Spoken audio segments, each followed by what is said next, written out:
Time now for Michigan's #1 outdoor radio show, Mike Avery's Outdoor Magazine. Mike Avery has covered the outdoors in Michigan for more than 4 decades, and that tradition continues today. Outdoor Magazine is brought to you by Jay's Sporting Goods, the Eider Insurance Group, Angler Quest Pontoons, and Polar Craft Boats, the Forward Corporation, Primal Outdoors, Security Credit Union, Offshore Tackle, Garber Chevrolet, Rapid River Knife Works, and by Michigan Brand Meats. Now, here's Mike Avery. Well, thank you, Ken Hunter, for that introduction, and welcome to another edition of the Outdoor Magazine radio show here on the Outdoor Magazine radio network on more than 30 radio stations. This ain't a podcast. It is available as a podcast, but it's not a podcast. Hey, Mike, I was listening to your podcast on WSGW the other day. No, you weren't. You were listening to the radio show. Oh, I don't think that's a battle I'm going to win these days, so I might as well just let that one go. Anyway, my friends, how are you? Thanks for joining me on this week's Outdoor Magazine radio show. So glad to have you along with us as we are now at mid-December. Can you believe that? Mid-December. Almost Christmas. New Year is just around the corner. And it's dark all the time. Are you getting sick of that yet? Pretty soon. It won't be much longer now, and the days will start to get just a little bit longer. Won't that be nice? As I'm in the studio here this morning, it's cold, no snow, but no ice either. Will we have an ice fishing season this year? People keep asking me that. I don't know the answer. Ask Mark Torregrossa. Mark Torregrossa, Michigan's meteorologist from MLive, did say on this radio show about, 6 weeks ago, he said November and December might be a little bit cold. He said, but once we get after the first of the year, past the first of the year, he said, don't look for much of a winter. We just don't have winters like we used to. I have been out, still chasing Michigan whitetails. In fact, as I'm recording the show right now, the last time I was out was actually the last day of the muzzleloader season. I will admit, it did seem weird to be in a tree during the muzzleloader season with my Brenton 350 Legend and be legal. Did seem weird. I was in a stand on the north side of our lease property in a northwest wind, and it was perfect. I thought, if I'm going to get that big doe, don't get me wrong, if a respectable buck would have walked by, I would have shot it, but I knew that wasn't going to happen. We haven't seen a buck on camera in daylight in weeks and weeks now. In fact, we haven't seen a doe on camera in daylight. As I was sitting there in that tree, I thought, man, if we had some snow on the ground, it would help a lot. You know, if I, because the leaves are all gone, obviously. I've got some good visibility because I'm up in a primal tree stand. And if something does wander through it just about dark, if I had a white background behind it, it would help a lot. This is the same stand that I was sitting in about 3 weeks ago, maybe a month ago now, when I was telling you a few weeks ago that I had the only shot opportunity that I have had this entire hunting season here in Michigan, bow or gun. And it was a big doe that got up out of a bedding area to the west of me. I watched her get up out of it. Well, she was coming out of a bedding area. I didn't watch her get up out of it. She wandered to the north to what I think she was going over to a cornfield, and she turned broadside and gave me a shot. And I'm looking at her, and I said, oh, no, she's just over the property line. And I'm not going to take a chance of shooting a deer on the neighbor's property. So before I got up in my tree stand this time, I wandered over to the property edge to see exactly where it was, because it's an old fence line, and it's kind of hard to see. Well, it turns out that fence line, the property line, is actually quite a bit farther north than what I thought. And that big doe that gave me the shot a few weeks ago was indeed on our lease property. So that may well have been the only opportunity I had this year. And it's crazy, isn't it, that I have not been able to shoot even a doe yet this year. I'm not giving up yet. Right, that's one of my goals. I want to shoot a doe, and I really want to shoot a doe on our lease property. It may not happen. I've got a lot of friends who are taking pity on me. They feel sorry for me. They say, you know, we're looking at like 15 or 20 does every night, and you're welcome to come and shoot one of our does. Somehow that just doesn't have the satisfaction level of sticking it out and sitting there in the cold and sitting there day after day over food plots that we put in months ago because we can't bait. We're doing exactly what the DNR said. We're not going to let you bait, but why don't you put in food plots? That'll bring in deer. Well, yeah, they do. But this time of year, only after dark, which I realized bait would bring them in after dark too. So I know I'm whining. I apologize. I'm sorry. I have not given up yet, but it just seems crazy that I haven't been able to put a doe down yet.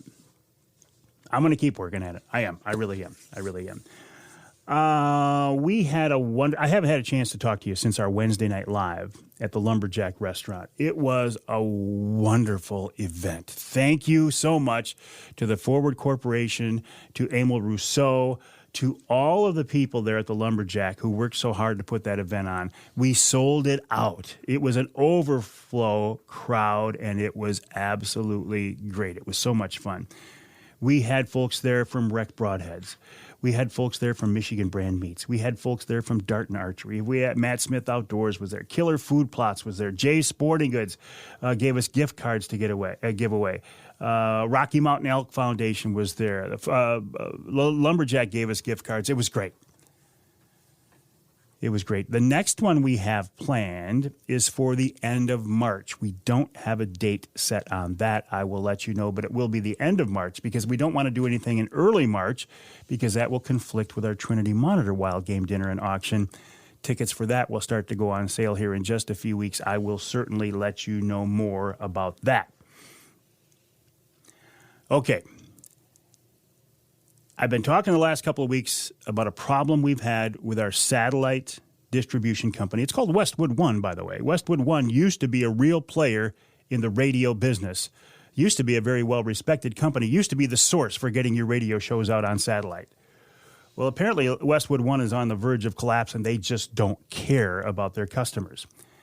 We continue to work on this problem. The problem is the radio stations that take the show off satellite are being fed the wrong show for the second hour.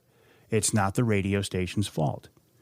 It's not our fault, but it is my responsibility to get it fixed, and I'm working on that. What I have learned in my years on Earth is to keep butting my head against the wall, against the brick wall, keep banging it against the wall, and try to make it work. And if it doesn't work, if you can't solve the problem that way, solve the problem by going around the problem. And that's what we're going to do with Westwood One. So we should be putting an end to this problem very, very soon. If you hear the second hour repeat, I can't tell you how much. I apologize for that. I take your time too seriously. We produce new shows every week. I would not send you a repeat show. I always send people to their local radio affiliates to hear the show. I think that's the best way to listen. In this case, if your local affiliate is a victim of Westwood One and they are playing the wrong show, go to the podcast. I talked about podcast earlier. I love podcasts. Podcasting is a great way to reach people, and I do a podcast version of the Outdoor Magazine radio show. So we're working on it. What else is going on? Oh, I have to congratulate Hayden Hall. We've got a thing going on right now. If you post a picture online of your young person, boy or girl, by young I'm going to say 18, under 18, in the outdoors, enjoying their favorite outdoor activity. I don't care if it's hunting or fishing or snowmobiling or trapping or whatever it is. And you use the hashtag #ForwardFuelsTradition, hashtag #ForwardFuelsTradition. We keep track of those. And every month we draw a winner. And Hayden Hall was the winner of this month's $50 gift card to the Forward convenience stores. Hayden had a great story. A great picture of him posing over a small spike with a huge smile on his face, and he shot that buck with his great-granddad's rifle. And Hayden's dad, Dave, was with him and took the picture. It's a beautiful story.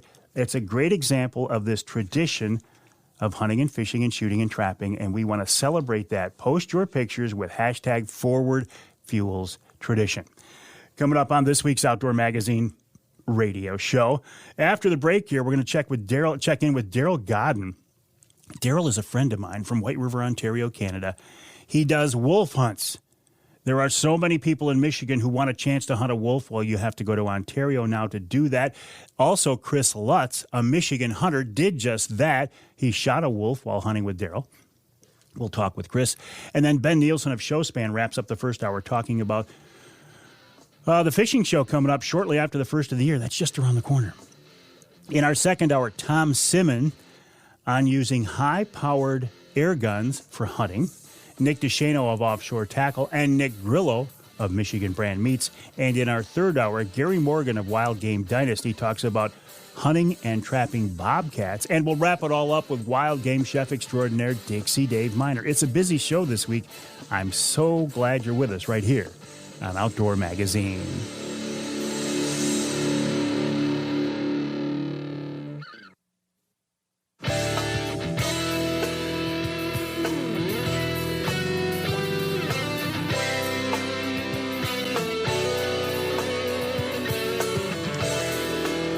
You can hear the Outdoor Magazine show on more than 30 stations across the great state of Michigan, including WZTK in Alpena. That's 105.7 FM.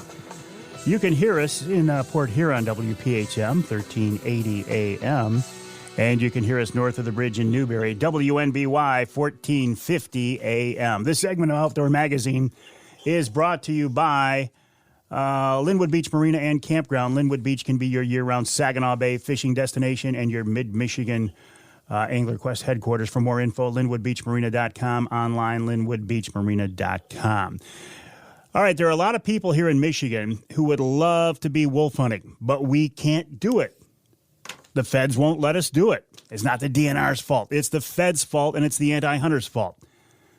If you do want to go on a wolf hunt, you can go to White River, Ontario, Canada. Now, I did this several years ago. I hunted with Pete Jones of Superior Bear Outfitters. These days, Darryl Godin is the guy you want to get in touch with. His success rate wolf hunting in White River is, I think, the best out there, and he joins us now on the Outdoor Magazine phone line. Darryl, welcome back to the show. How have you been? I've been doing good, Mike. You? I've been doing great. Always great to hear from you. What's the weather like there? You got snow yet? Yeah, we got a little bit of snow. It's snowing right now. Not too much cold weather. Yeah. When you say cold weather, that's something different than what we're used to. When I hunted with Pete years ago, it was 40 below zero, Darryl. Yeah, I hear you. I think we got like minus 20 Celsius here, the most so far. So tell me about your wolf hunting operation. You've had hunters up there already, right? A couple of Michigan guys. I did. I had two guys, a father and son. They came up last weekend, and I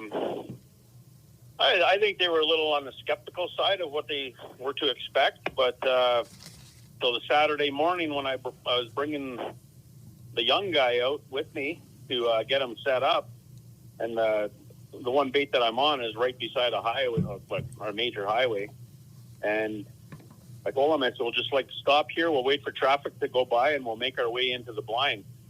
And as we were getting in there, I heard one transport coming, so we made our move. And I told him, just take a peek around the blind and see what you see out there. You never know. You might have one on the blind. And, there was one at about 30 yards from the box blind. And he's like, I don't know if I could get him. I said, why not? He says, I'm left-handed. So I said, well, you're going to have to stand in the open and hope for the best. And he got that one. And as I looked out, there was another one running away from that one. And, it's a 3-minute hunt. Not too bad. Darryl, I'm surprised you were able to get in there that close. I mean, when I was up there with Pete years ago, the thing I remembered about wolves is, man, if they see you, hear you, smell you, or think you're in the area, they're a pretty skittish animal usually, aren't they? This one here, there was a small female, but so what happened is I went in there earlier this year and I brushed out further, like so I could get a further shot for the guys, so they're not coming in so close, because what you just said, like they are a little timid when they got to come in a little tighter. And I was looking way out into the distance and I'm like, holy gee, it's right there. So and they both were right there. And I don't know what to say. Like Ross Elliott come up there the one year and he wanted to shoot with a crossbow, but those wolves wouldn't even come into 70 yards for him. And these ones here were at 30. So that's Ross. I'm just blaming that on Ross. Yeah, we have to throw them in there. Yeah. So listen, tell me about your hunts. How do these work? They are you're hunting over bait, right? Yes. Usually a moose? Usually roadkills, but we had them all in the summertime. Nothing's really getting hit on the highway right now. So I've been we were lucky enough there not too long ago, a cattle truck flipped over and there was a few that were running around. So myself and Peter went out and shot 4. Well, we got 4 out of I think there was like 14 that were left loose there. So we got a little bit of cattle for bait, and I've been traveling up and down the highway to Bruce Mines to pick up bait from the local butcher shop up there that do cattle. But it's usually moose. So you got bait out there, and these days now you've got heated shacks, right? I mean, these are comfortable places to sit. Yeah, for sure. It's like a buddy heater will heat up the blind in 30 below weather. And comfortable in there. They're not insulated, but you got the heat to take the edge off. I recommend the guys just bring a little buddy heater up, and they're good. They're good in there. They're not going to freeze to death. So how far are the baits set from the blinds? So the ones that I've been using, I open them up. I open one up to 80 yards, and I open another one up to 120. And it's just a matter of, it's just thick brush. And we had one incident last year where the hunter shot through a little bit of thick stuff and the shot placement wasn't too good.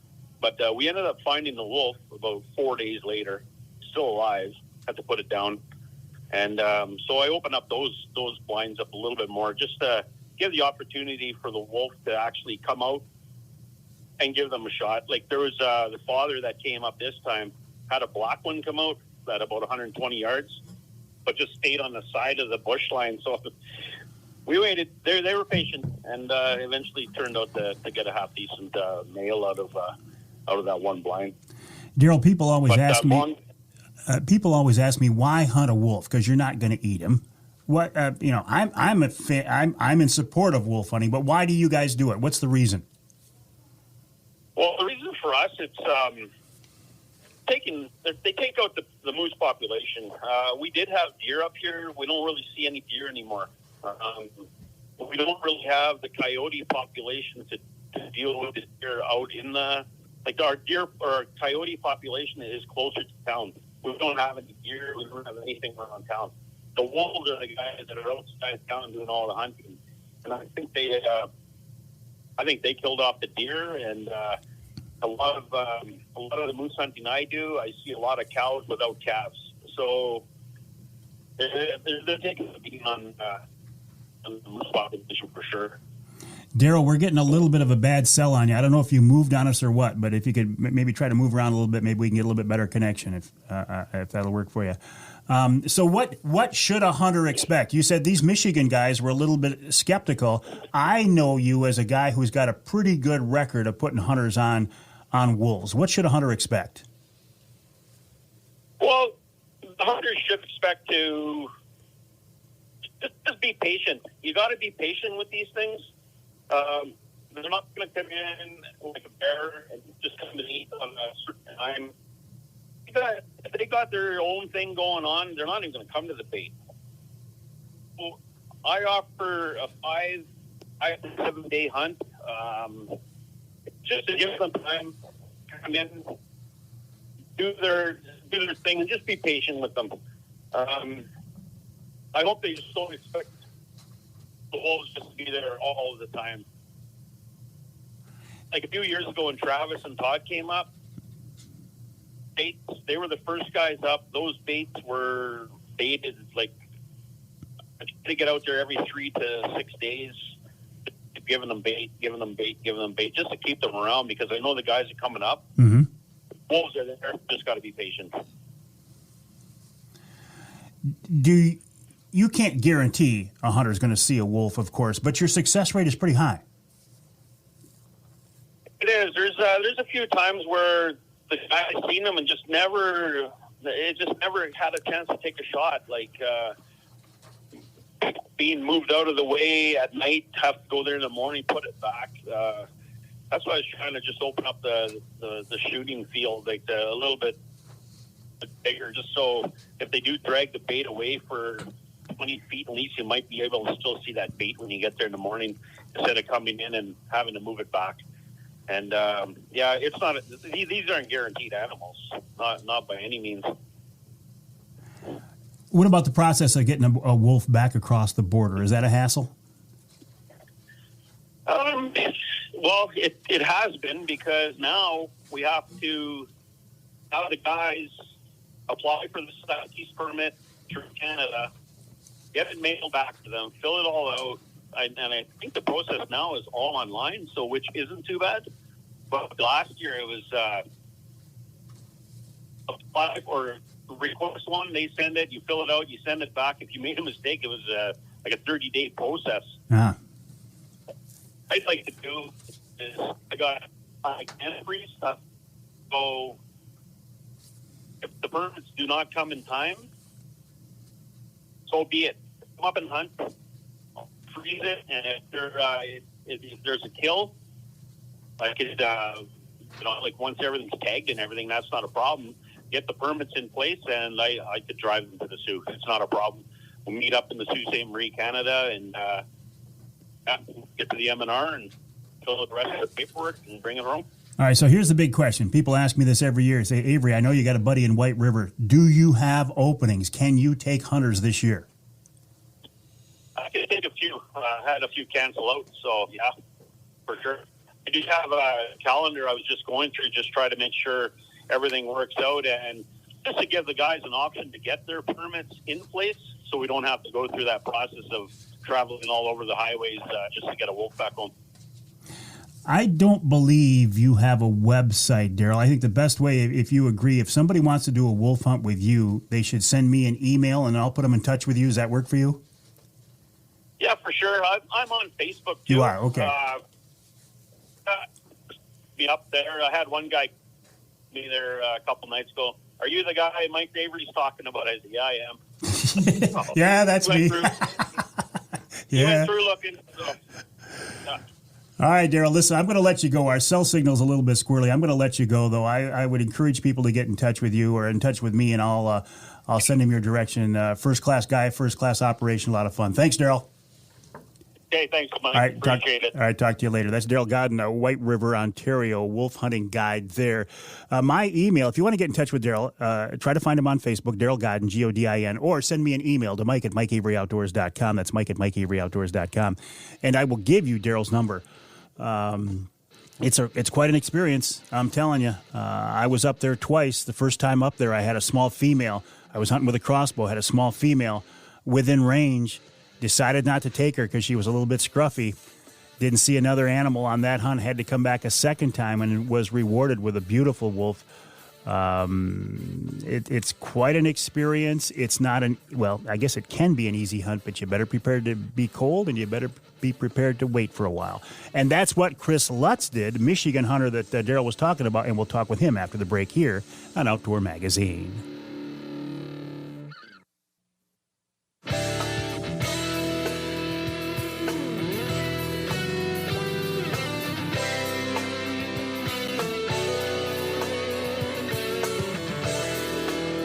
You can hear the Outdoor Magazine show in Battle Creek on WBCK 95.3 FM. You can hear us in Carroll on WKYO 1360 AM and WIDL 92.1 FM. And you can hear us north of the bridge in Marquette on WDMJ 1320 AM. This segment of Outdoor Magazine is brought to you by Rapid River Knives. You know I love my Rapid River knives. I've got one in my pocket right now. I won't prove it to you again by listening to the sound of it opening up because you know it's there. Rapid River Knives, showroom on US 2 just east of Rapid River. Check them out if you can in person. If not, go to the website, rapidriverknifeworks.us, rapidriverknifeworks.us. They are heirlooms designed to be used by you, rapidriverknifeworks.us.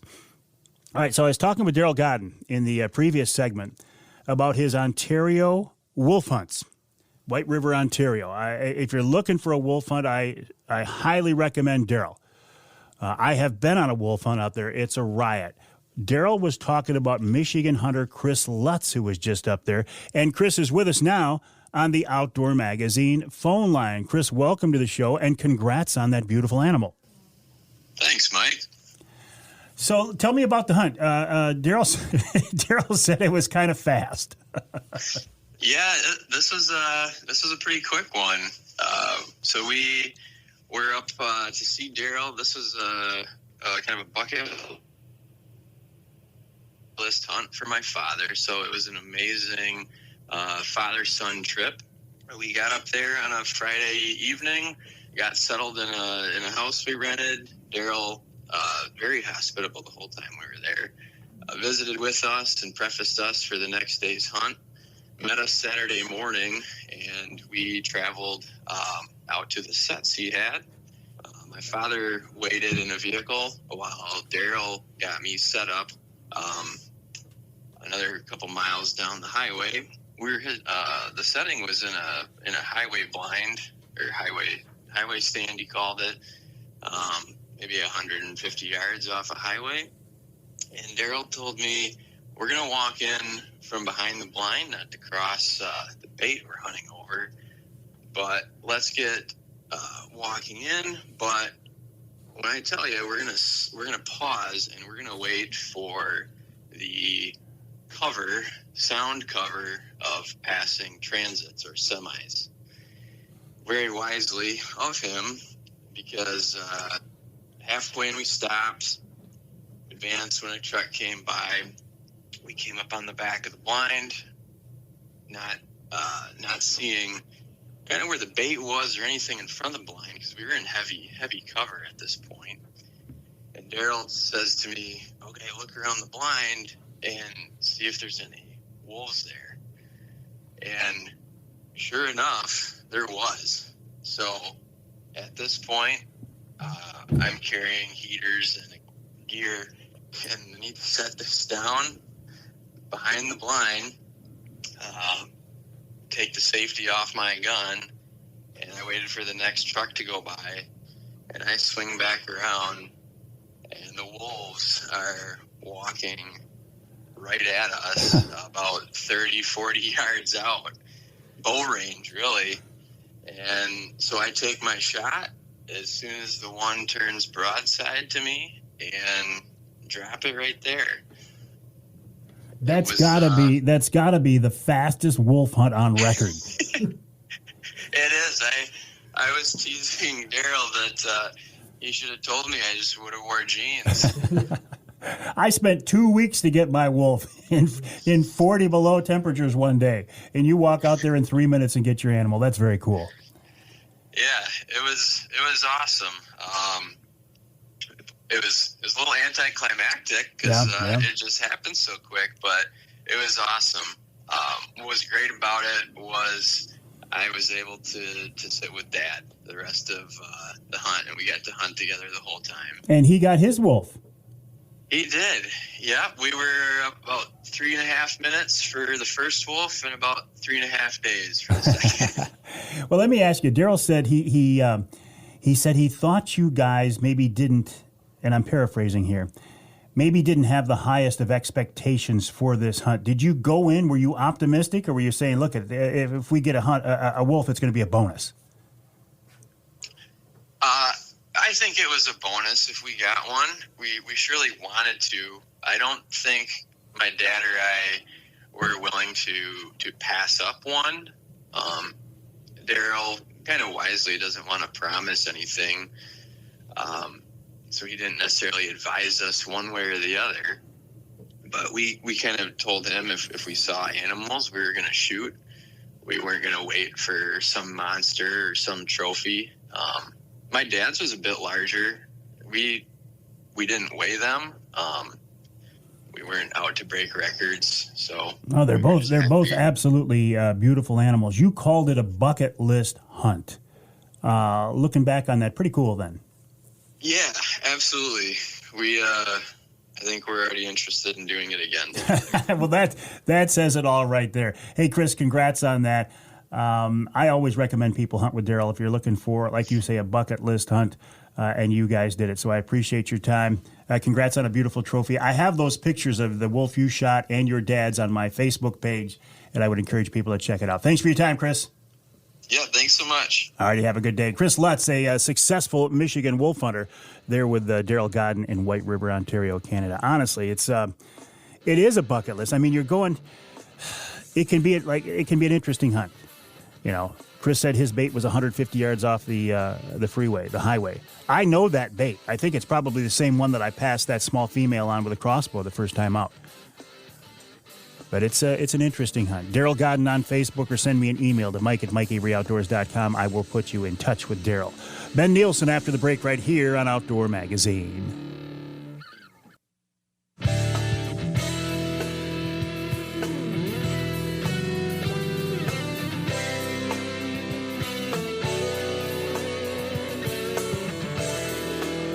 You can hear the Outdoor Magazine show in Sheboygan on Big Country Gold, WCBY, 1240 AM, 105.7 FM. You can hear us in Flint on Sports Extra, 1330 WTRX.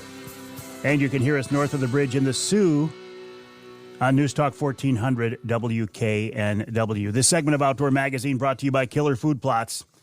Michigan-based Killer Food Plots. Rich Krazan and his wife were with us at the Wednesday Night Live at the Lumberjack. Had a wonderful visit with them. You're not putting in food plots right now, but you're ending up your hunting season sitting over their food plots thinking, what could I do differently? Well, now is the time to be thinking about that, and Killer Food Plots can help you out for the next season. The website, killerfoodplots.com. That's killerfoodplots.com. Speaking of the next season, it's hard to believe, but coming up here in just a few weeks, after the first of the year, the show season starts, the outdoor show season, the fishing shows, the hunting shows, and there is no better group in Michigan than the Showspan people to put on great shows. Ben Nielsen is with Showspan, and he's with us now on the Outdoor Magazine phone line. Ben, welcome back. How are you? Well, I'm doing fantastic, Mike. I'm kind of finishing up my hunting season here as well, and quickly shifting over to show season. We've got some great shows coming up this year. Well, and the fishing show is coming up, what, the first weekend after the first, or shortly after that? It's shortly after, January 11 to 14 this year. It's always the second weekend of January, but it kind of shifts a little bit, based on how the calendar works out. But a little bit later than normal, but January 11 to 14. Gives you a little bit more time after New Year's to kind of recover. Catch your breath and get ready for that season that's coming up. And you guys have been doing this a long time, Ben. I don't know how you continue to make these shows better, but you've got a real good track record. Well, thank you for that. It's our full-time job. It's what we do. And we love it. It takes kind of a special person to love that. But we do, with every fiber of our being, love producing these events. And the fishing show in Detroit is looking really good this year. The last couple of years, it's been slightly smaller, just with everything going on in our world. And I'm happy to report we're right back to our great big giant size again this year. So really excited about that. Excellent. What are the highlights? Well, obviously we have a lot of our staple features. Lake Ultimate is going to be back.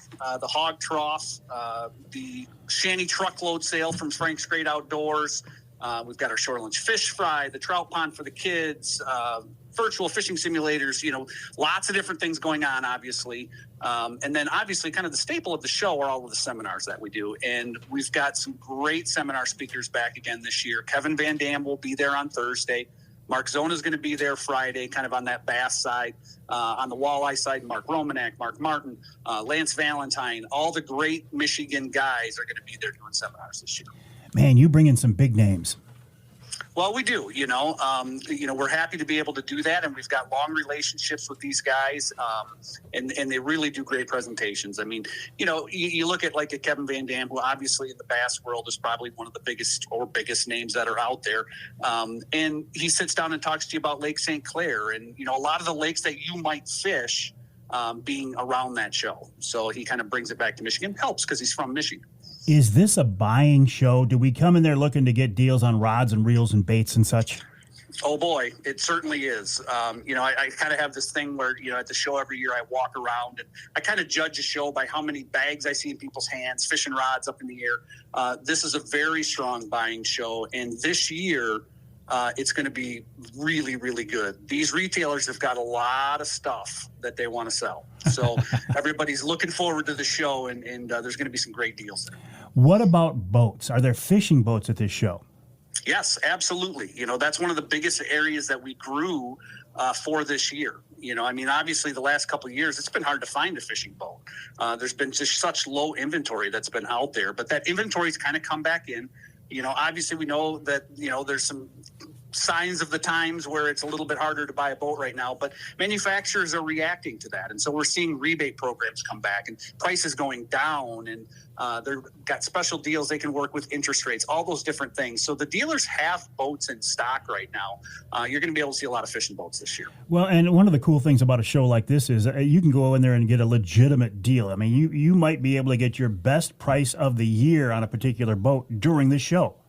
Absolutely, you can. They come ready to sell, and the manufacturer rebates, along with the deals they may be running at their, location. When you couple all that stuff together, you can get those best deals. And the beautiful part is, let's say you're looking for a bass boat or a walleye boat. If you were on your own, you'd have to drive to 5 or 6 different retailers. If you were looking at different ones, here everything's under one roof, so you can compare. You can talk to all of the different boat dealerships and kind of, figure out what the best one is for you. All right, Ben, give us the details, location, time, prices, all that good stuff. Yes, absolutely. So the show is going to take place at Suburban Collection Showplace, January 11 through 14. Parking, obviously, there. Admission is $12. All the details, because you'll probably forget what I said, ultimatefishingshow.com. You can check everything out. Ultimatefishingshow.com. Ben, I would never forget what you say. Well, I appreciate that. Sometimes I forget what I say. Man, can I relate to that. All right, listen, appreciate your time. Good luck on the shows, and we'll talk again soon. All right, thanks, Mike. All right, Ben Nielsen of the Ultimate Fishing Show, ultimatefishingshow.com, ultimatefishingshow.com. Coming up here in just a couple of weeks. Man, when those things kick off, it's a sign that we're kind of past the hump, right? The days will be starting to get a little longer by then. We'll be thinking about springtime fishing or ice fishing if you're an ice angler. That's going to wrap up this first hour of this week's Outdoor Magazine radio show. My name is Mike Avery. My website, MikeAveryOutdoors.com, MikeAveryOutdoors.com. My email address, Mike@MikeAveryOutdoors.com. I would love to hear from you. Send me an email. Let me know what's on your mind. Coming up in our second hour, Tom Simmon on using a high-powered air gun for hunting. How cool is that?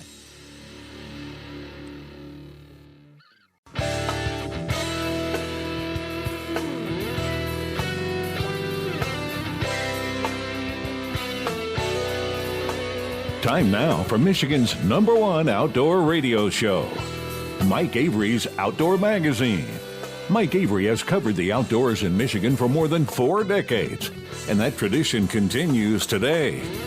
Outdoor Magazine is brought to you by Jay's Sporting Goods, the Eider Insurance Group, Angler Quest Pontoons, and Polar Craft Boats, the Forward Corporation, Primal Outdoors, Security Credit Union, Offshore Tackle, Garber Chevrolet, Rapid River Knife Works, and by Michigan Brand Meats. Now, here's Mike Avery. Indeed, this is the big guy, Mike Avery. Welcome to another edition of the Outdoor Magazine show right here on the Outdoor Magazine Radio Network on more than 30 stations across the great state of Michigan, and so glad to have you along with us as we are now in the middle of December. How did that happen? Can you believe that? Oh, you know, this is a radio show, and I do think the best way to listen is on your local AM or FM station. We have been having some satellite distribution problems lately. I'll be completely honest with you. It's beyond anybody's control at this point. We're working on it. The second hour of the show is being repeated by our satellite provider, even though we're giving them the right files. It is mostly fixed for this weekend and should be completely fixed by next weekend. So again, Charlie just looked at me and says, don't make such statements. Don't put yourself in a corner. All right. We're working on it. We are indeed working on it. If you can't hear all 3 hours of the Outdoor Magazine radio show on your local affiliate, or if you live in some part of the state not covered by the broadcast signal, it's nice to know there is a podcast version of the show available. You can hear the podcast on my website, MikeAveryOutdoors.com, MikeAveryOutdoors.com. It's on my Facebook page, Amazon Music, Audible, Twitter, LinkedIn, the whole gamut. I'll run down, all of them, including YouTube. Absolutely, including YouTube. I do podcasts, though. There's a podcast version of this show, and I do podcasts for Offshore Tackle, Angler Quest, and Primal Outdoors as well. So what are you involved in right now? Are you out doing some late season open water? You're not ice fishing yet, I don't believe, anywhere in the state. Small game season now, late deer season. Have you ever considered, of all these different tools you have, you got your fishing rods, you got your bows, you got your crossbows, you got your shotguns, you got your muzzle loaders, you got your 22s, you got your centerfire rifles. Have you ever considered using an air gun, a high-power air gun, to hunt with? I'm not talking about these Daisy, Red Ryder, spring-loaded BB guns. I'm talking about a high-power air gun. Tom Simmon is probably our state's premier high-power air gun expert. He owns a shop. His website is myhighpressureair.com, myhighpressureair.com, and he's with us now on the Outdoor Magazine phone line. Tom, welcome back. How are you? Good. Thanks for having me back, Mike. Always a pleasure. Remind me the name of your company. I got a mental block here. I apologize. High Pressure Pneumatics. High Pressure Pneumatics. How did you end up in this area? I mean, of all the different aspects of the outdoors, what drew you to this, Tom? Just once I wrapped my head around the PCPs of what they had to offer, the power, somewhat of the quietness compared to our centerfires, it just intrigued me, and I started from there and grew to where I'm at today. PCP, is that what you said? Yes, pre-charged pneumatics. Pre-charged. What does that mean? Basically, these guns have an onboard air cylinder filled anywhere from 3,000 to 4,500 PSI. So every time you pull the trigger, it opens a valve, releases that air to push the projectile out the barrel. And what size projectiles are we talking? Well, the largest one I have in the shop right now is a 62 caliber, and that shoots a 650 or 750 grain slug. How do you get enough energy out of an air gun to push a piece of lead like that? Well, it's pretty impressive because most of these big bores, standard ones like I hunt with or got a lot of customers with, they're anywhere from 400 to almost 800 foot-pounds of energy. So there's plenty of power there. With that heavy slug, it carries it well down range. What could you hunt with these? For the state of Michigan, 35 cal or larger pre-charged pneumatic air rifle. Anything we can hunt big game in the state, deer, bear, elk. I was using a lot for coyote hunting. So, Wow. actually, one of my local customers, I think it was 2 seasons ago, took a bear here 7 miles down the road in Temple with his 457 Texan. You say down the road. Where is your shop, Tom? I'm 4 miles west of Harrison on M61. And if we walk in the shop, I mean, what do we see? Do you have a good selection of guns, or do you just have a few and then you have to order them and wait for them to come in? No, I have a wide selection on hand. I'm not saying I have everything anybody wants at a given time, but I have a pretty large selection. Small bore to big bore.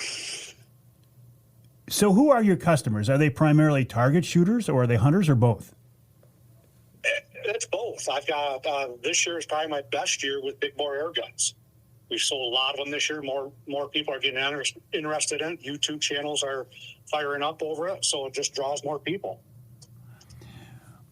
Is there an advantage? I mean, why would I want to use an air gun over a traditional hunting rifle? Well, they're quieter than their center fires. It's a different challenge. You know, us as hunters, sometimes we get to a point of we've killed a lot with our center fires or our muzzle loaders or something. What else is there? And this is another step. So, and I kind of correlate the big bores to this, our older generation that remembers our older black powder guns, because we're dealing with a lot of the same trajectories, energies for the most part. So, Well, that was my next question, the range on these things, the effective hunting range. depending on the gun, the caliber, I'm anywhere from 50 yards to about 150 yards. You can power some of these up. I've got a customer in Midland that just took a beautiful buck at 200 yards with a 50 caliber big bore air rifle. 200 yards with an air rifle. Yep.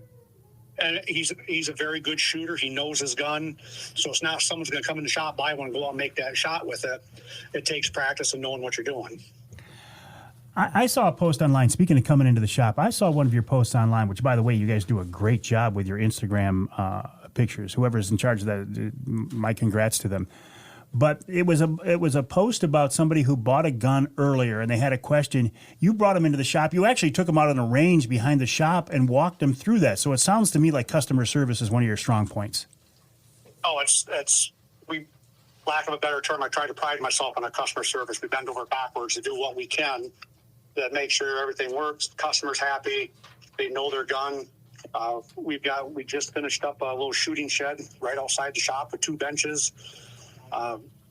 Temporary heat for now until we get permanent heat in there, but we can shoot from 25 yards to 100 yards here and get people on paper, get them know how to use the air gun properly. So, and I got some great guys helping me out to help everybody through if I'm busy. So, is there a shotgun air gun? yes, I don't have any in stock, but there's a couple companies making them. And I think within the next couple of years, you're going to see more of it.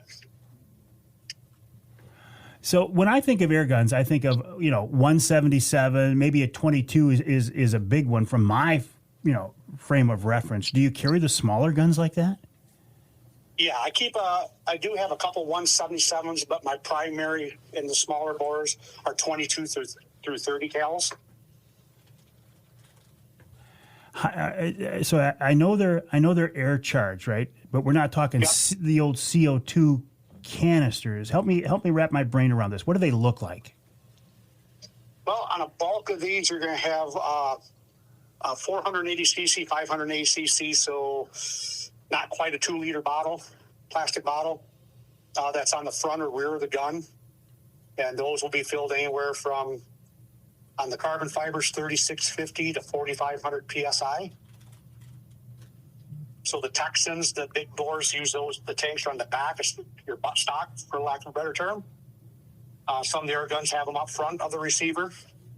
Look a little bit more traditional rifle. How do you get enough pressure in those canisters? How do you fill them? Well, you either have a large 75 or 100 cubic foot carbon fiber tank that fills the 4500, or you buy a compressor.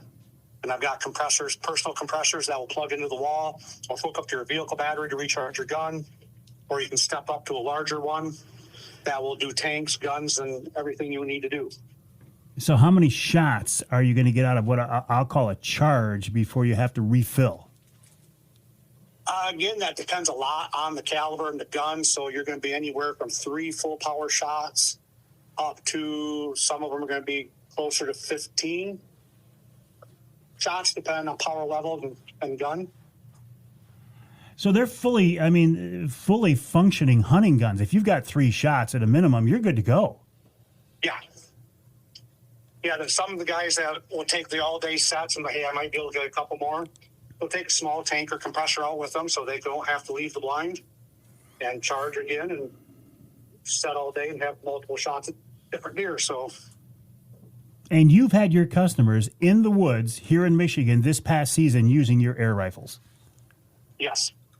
That's pretty cool, Tom. Hang tight. I want to talk more about this. We're talking with Tom Simmon of High Pressure Pneumatics. His website is myhighpressureair.com, myhighpressureair.com. We got to take a break here in the Outdoor Magazine show. When we come back, we'll continue or wrap up our conversation with Tom about hunting with an air rifle or target shooting with an air rifle. I find it to be a very interesting alternative to our traditional guns. Pretty cool. Then also, Nick DeShano of Offshore Tackle will join me to talk about something new they're doing online, which is pretty exciting. And this week's very, very serious Ask Avery question with Nick Grillo of Michigan Brand Meats. That's all coming up in hour 2 of this week's Outdoor Magazine.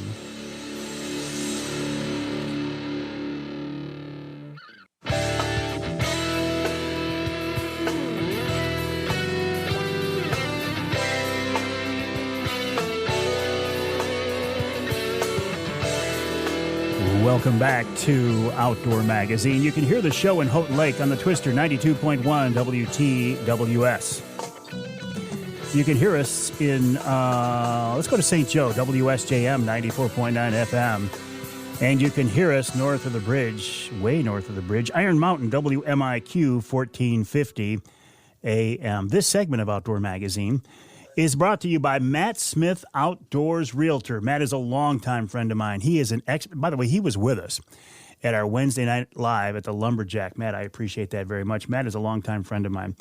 I consider him to be an expert at finding recreational properties and hunting land. Also, if you're looking for a primary home, Matt can help you out with that. Learn more online at Matt Smith Outdoors. You can find him on Facebook and Instagram. And by the way, if you're looking for a new home as your primary residence, Matt can help you out there. Again, it's his job to turn your family dream into a reality. Matt Smith Outdoors on Facebook and Instagram. If one of your dreams is to use a high-powered air rifle for hunting, Tom Simmon can help make that happen as well, and he's with us on the Outdoor Magazine phone line. Tom, I appreciate your time with us. Tell me more about this business, High Pressure Pneumatics. You've been around a few years now.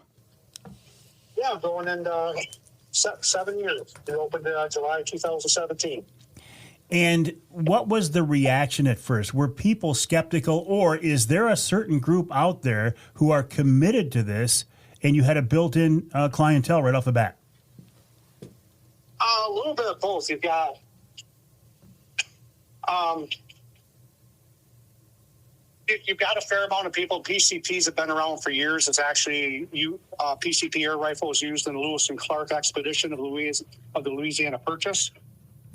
But they've been kind of underground until YouTube started blowing up with them.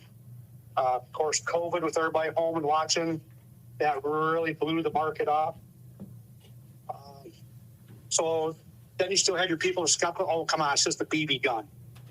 So kind of a mix of both that you mentioned. So, well, it's it's not just a BB gun, that's for sure. Yeah. I don't want to get stung with any of them, especially even the small ones. Well, tell me more about these things being around for 100 years, more than that, a couple hundred years, more than that. Lewis and Clark, I had no idea. Yep, that's because they couldn't keep their powder dry, so they used an air rifle, and they knew they only had X amount of shots, so they only used it when they had to scare the Indians or whatever they were coming against. But that was their main source. When I look at one of your guns, one of your rifles, is it obvious that there's something different? Do they look different than a regular gun? Yes. Yeah, I mean, I've got guns that look more traditional, have the nice stocks on them, stuff like that. But you can always see the air tank or the air cylinder. So there's always something that kind of like looks like a gun, but it's not quite what I think it is.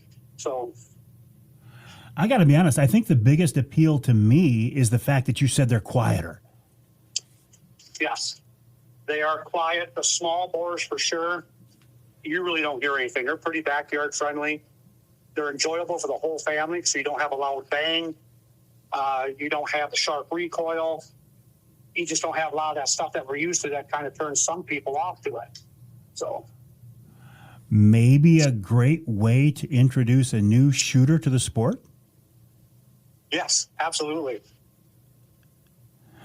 Optics, all that stuff. We can put scopes on them, the whole 9 yards.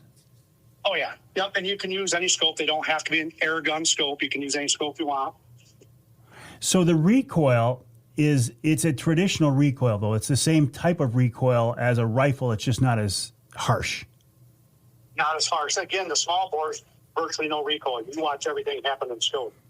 On the big bores, yes, they'll have a push to the shoulder, but nothing like our center fire rifles. Not even like our black powder guns for the most part. Well, and you mentioned that it's the black powder guys that maybe have an interest in these days because, listen, our muzzleloader season in Michigan is certainly not what it used to be. That's for sure. Right.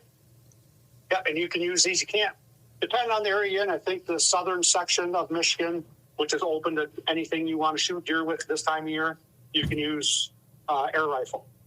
Yeah, that late doe season. Sure, that late doe season. Yes. Then up here where we're at, Central Michigan, a lot of times it's muzzleloader season. We got to use a muzzleloader. You got to load it from the muzzle, and the air guns just don't fit that description. Are your clients? Are they all Michigan people? Or are you drawing people from outstate? No, I ship all over the U.S. You got to be one of the bigger air gun companies around. To the best of my knowledge, I am the only air gun only shop in the state. That's pretty cool, Tom. You got to be proud of the that. other ones that carry them, I carry a wider selection. So, I mean that's a big deal. I know you from your days at Jay's Sporting Goods. So to branch out and do something like this and be so successful, hey, congrats to you. That's pretty cool. thank you. Does Jay's carry your guns? Do you work with Jay's at all? Yeah, we kept a good relationship when I left there. They were a great family to work for. I was 28 and a half years there. So I helped them out on some of the air gun supplies. They help me out when I need cases and such. So it's still a good working relationship with them.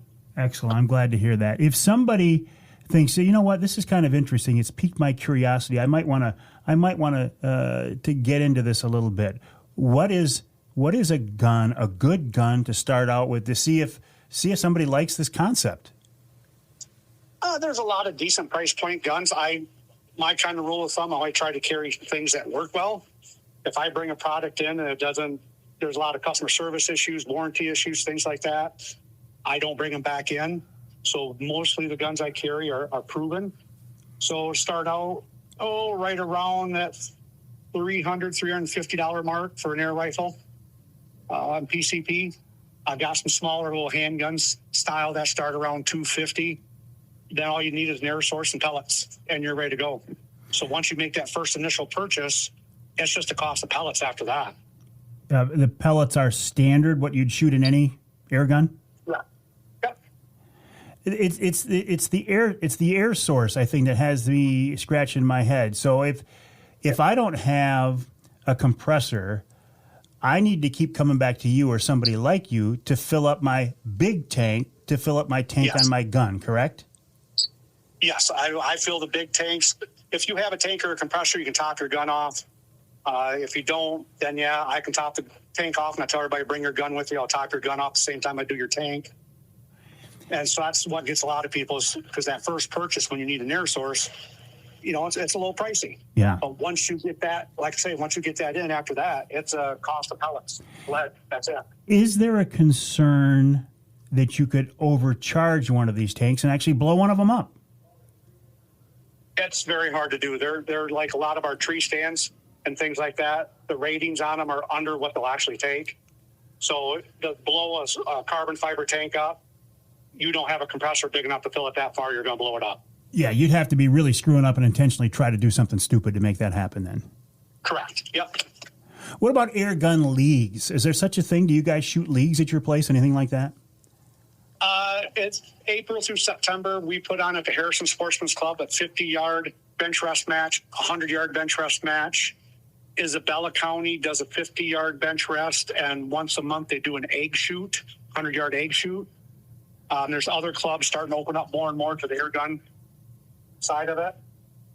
So if you were going to hunt, say, deer with an air gun, where would you zero your scope? What distance would you zero in at? I generally zero at 50 and use my holds after that because most of my shots can be 50 to 100. And there's enough energy left in these things. Well, you said you got a guy from Midland who shot one at 200 yards, but there's enough energy left in these things at, say, 100 yards to put down a deer. Yes.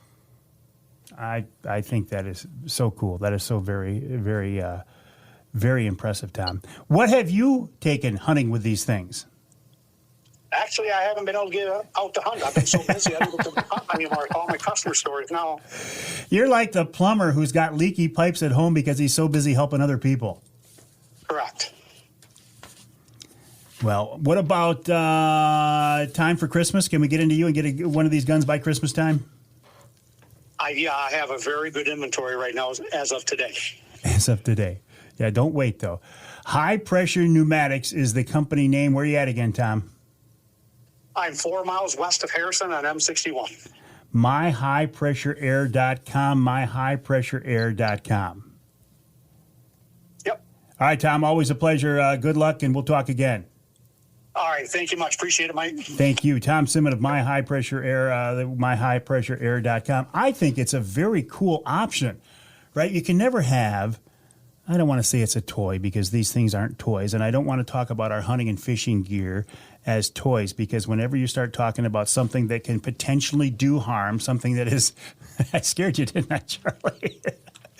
Something that can, if you're in the wrong hands, it could be a weapon. These things are not toys, but I think it's very cool to have these as an option. As somebody who has damaged their hearing from shooting regular guns without wearing hearing protection, I like the appeal of this. I think it's very, very cool. The company is High Pressure Pneumatics, High Pressure Pneumatics, and the website is myhighpressureair.com. My name is Mike Avery. This show is called Outdoor Magazine. My website, MikeAveryOutdoors.com, MikeAveryOutdoors.com. My email address is Mike@MikeAveryOutdoors.com. I'm also pretty active on social media. I do a lot on Facebook. I do a fair amount on Instagram.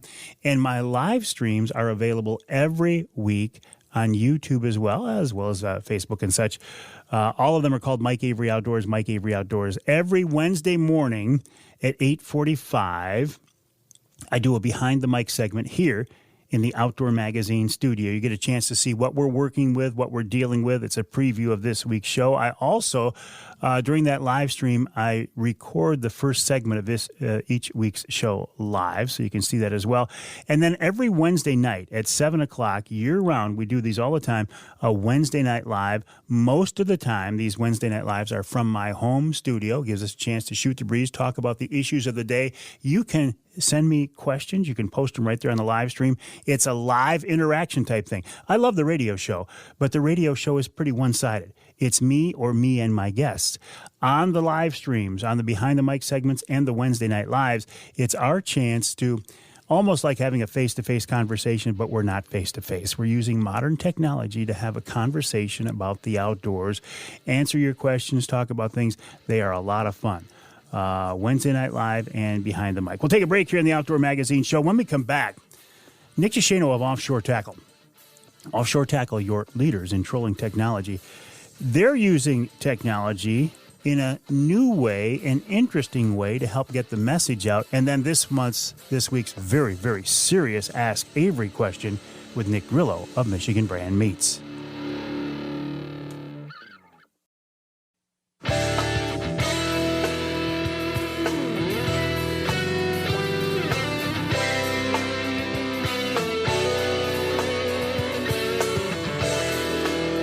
You can hear the Outdoor Magazine show in Houghton Lake on 98.5 WUPS. You can hear us in Holland on WHTC.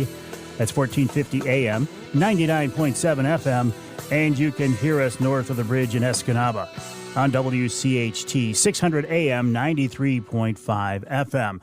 This segment of Outdoor Magazine is brought to you by Premier Maritime Training. If you've ever wanted to get your captain's license, I really think this is your best bet. Captain John Littlefield taught my captain's class, and he can help you become a licensed charter captain as well. Check out the website, pmtcaptains.com. That's pmtcaptains.com for more info. John has classes across the state, and I'm sure you can find one that fits your schedule. You've been dreaming about it. You've been thinking about it. You thought, well, how cool would this be, a licensed charter captain? Well, it is. The website, pmtcaptains.com. That's pmtcaptains.com. While you are online, I would encourage you to check out my website, MikeAveryOutdoors.com. And you've got to head over to offshoretackle.com. Offshoretackle.com, the website of Michigan-based, family-owned Offshore Tackle, your leaders in trolling technology. The DeShano family, the driving force behind Offshore Tackle. Nick DeShano, the guy leading the company these days, and with us now on the Outdoor Magazine phone line. Nick, welcome back. How are you? Hey, I'm doing great, Mike. How are you? Wonderful. Listen, you and I talked just not too long ago on the most recent Offshore podcast. It's always a pleasure to talk with you, and that podcast has become quite popular, Nick. Yeah, well, it's been a lot of fun. It's a good way to get the word out and a lot of different fishing techniques and hear from a bunch of our different pro staff. And, for people that listen to it, if there's anything they haven't heard on it yet and want to, just feel free to send us an email or get a hold of us and give us some ideas. We're always looking for new ideas and new things to talk about. Well, and you're always looking for ways to stay in touch with your customers, your fishing customers. For many, many years, you had a print publication that was very successful, very popular, but you've taken that concept and you've kind of moved it ahead using modern technology. Tell me about that, Nick. Yeah, well, we expanded it. We're still doing the print paper like we always have, and we just added to it a digital version. Before, you could download the PDF version of it, but now we've made its own little standalone website. It's called offshorerelease.com, and you go there, and it's got the same articles that's going to be in the paper. The actual hard copy for the 2024 paper isn't ready yet, but everything's right up online. And that one's ready to view right now. So you don't have to wait. It'll probably be in the middle of January before the hard copy is ready. But you'll be able to, there's some search functions in there. So if you're looking, hey, how do I fish with tadpoles? You type in tadpoles and it'll spit out articles and things that talk about tadpoles. So just a little more user-friendly and another way to get some information and how to maximize your fishing time with our products. Man, this is like a whole nother website. This isn't just a digital version of your popular Offshore Release. This is a whole new deal. No, yeah, it's a whole deal. The folks we've been partnered with that do the Crappie Now and Catfish Now online magazines, I've been working with them, and they set us up with pretty much the same setup as that. So it's a nice, easy format to read. Eventually, we'll be able to expand it with different videos and links, and probably we'll be able to add to it throughout the year if we see something that we really want to add to it. So we'll update it, and we'll just kind of see. It's new for us, so we'll just kind of see how it grows and what all it does. Everything's going digital. A lot of full magazines are all digital now, and while there's still a lot of people that like the hard copy, I think the more options we can give, the better. That's offshorerelease.com, offshorerelease.com. The hard copy, the printed version, will be available after the 1st at the fishing shows. And, man, that season's coming up right around the corner. And, Nick, I find it real interesting that you and even your dad, Bruce, are often at those fishing shows to talk to anglers across the state. Yeah, well, we love going to the shows, and it's an important part for us to go. It's without fishing the tournaments like we used to, it's a good opportunity to get in front of a lot of the grouper fishermen and hear some different ideas and things with the products, and be able to talk with people and get to meet up with a lot of our pro staffers and then meet them face to face and talk with the stores, and just a good all around time for us to go out. Fishing those tournaments that you could talk about, I know that was a PR, a great PR opportunity. Were those fun, or were those just plain a lot of work? Oh, well, they're both. Anybody that fishes the tournament knows it's a lot of fun, but it's a ton of work. You know, everybody, it must be great to be able to go fishing all the time, and it is.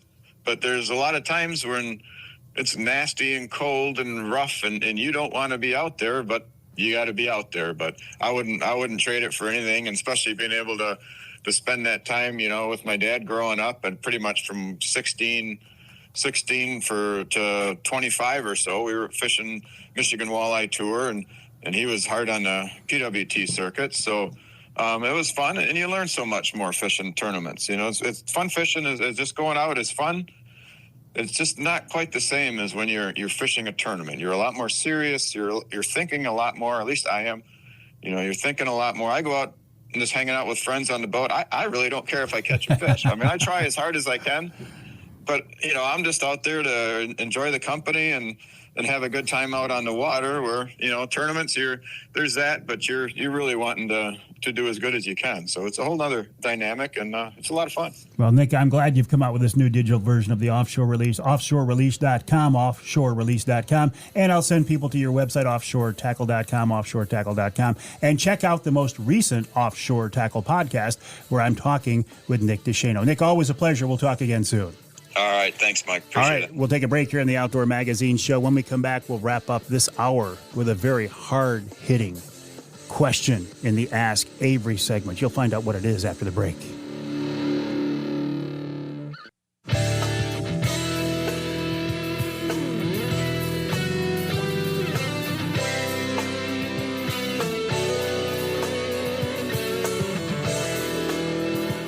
You can hear the Outdoor Magazine show in Lansing on WILS 1320 AM. You can hear us in Ludington on News 97.98, 98.7 WLDN. And you can hear us. Can we go north of the bridge one more time? I think we can. Yes, we can go to Manistee, WTIQ 1490 AM, 95.3 FM. This segment of Outdoor Magazine is brought to you by VersaSkins. Just change your skin for the season you're in. Why buy a bunch of different sets of hunting clothes, expensive hunting clothes, when you can buy one good quality set that is warm, it's wind resistant, it is water resistant, and then you can change the camouflage pattern by snapping on and zipping on an outer shell. You can do it in less than a minute. The website, versaskins.com, that is versaskins.com. And if you need big sizes, I'm talking 4, 5, 6X, VersaSkins is your source for that, versaskins.com. One of the reasons I love VersaSkins, well, several reasons. Great products, Michigan-based, great company. You know what? That also describes Michigan brand meats. Great products, Michigan-based, and great people. Nick Grillo of Michigan Brand has become a good friend of mine. Nick is a hardcore hunter and a hardcore angler. And Nick and I were talking the other day. And what we're about to talk about right now is something that is actually it's pretty serious. And, well, listen, I'll bring Nick on right now. Hey, Nick, welcome back to the show. How are you? Hey, Mike. I'm doing pretty good. How are you? Good. Listen, it was real nice to see you at our Wednesday night live at the Lumberjack. You brought a couple of Michigan brand hams we gave away and some of those very tasty hunter sticks, including the Mike Avery hunter sticks. I appreciate that, Nick.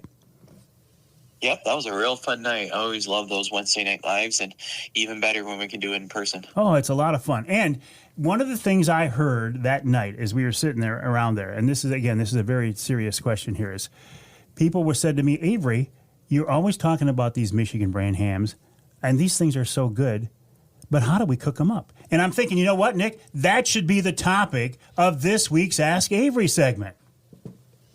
Yeah, that's a great idea. Perfect timing with Christmas right around the corner, and yeah, we gotta figure this out together. Well, all right, Nick. How about some tips for us? Yeah, so obviously a great question. We get asked this a lot. So The first thing we want to talk about is our hams are already pre-cooked. So are 100% cooked and ready to eat.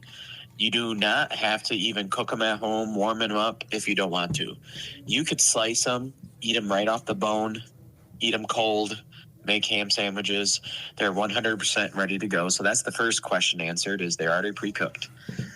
The second one is, well, what's the best way to cook them, to warm them up at home?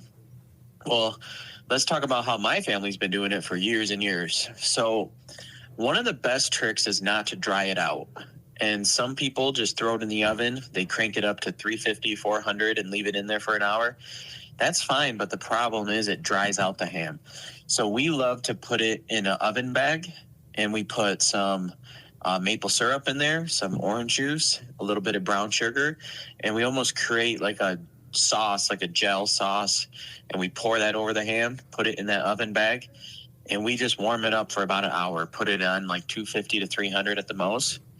And if you are worried about warming it up all the way to the center, just go ahead and temp it if you want. If you hit 135, that's pretty much perfect for getting it warm all the way through the ham, so then you won't have any cold spots or anything. But yeah, that's how my family loves to do it. Well, we have a Michigan brand ham at every holiday at the Avery house, and I'll be honest with you, when we take that thing out of the fridge, or sometimes we didn't have it. Remind me, that's another question. Do they have to be refrigerated?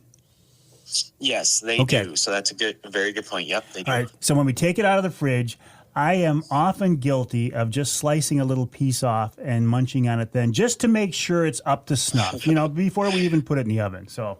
Oh, yeah. You got to test it, yeah. Got to test it. And also, we will continue to do our ham for the holidays every Wednesday night on Wednesday Night Live, right on through the first of the year, right? Correct, yep, right up until New Year's. So if you don't get it for Christmas holiday, there's still one last chance to win it before New Year's, and you could have it for New Year's Eve's dinner. That'd be fun, right? Perfect. And folks can join us on Wednesday Night Live every Wednesday night at 7 o'clock as we do that giveaway.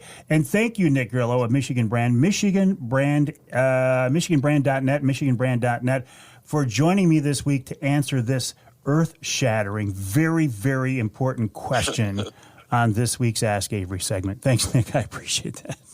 And thanks for being a good sport. Yep, thank you. All right, Nick, have a good day. Nick Grillo of Michigan Brand meets MichiganBrand.net, MichiganBrand.net. And, of course, we're just having a little fun with this week's Ask Avery segment. I got a couple of questions out there that I'm, again, posing to people, just waiting for some answers. So we thought, we'll bring Nick on and have some fun in the meantime. All right, we'll take a break for the top of the hour. When we come back in our third and final hour this week, Gary Morgan of Wild Game Dynasty, talking about bobcat hunting. Now, this is something I've never done, but I am fascinated by it. You can hunt bobcats, and you can trap bobcats as well, and Gary has done both. So we'll talk with Gary, and then we'll talk about some legitimate wild game cooking with wild game chef extraordinaire Dixie Dave Miner. Dave was also with us at the Lumberjack Restaurant for the Wednesday Night Live. It was real great to see him and his wife, Terry, in person. So we'll take a break for the top of the hour, hour 3 of this week's Outdoor Magazine. Coming up, stay with us.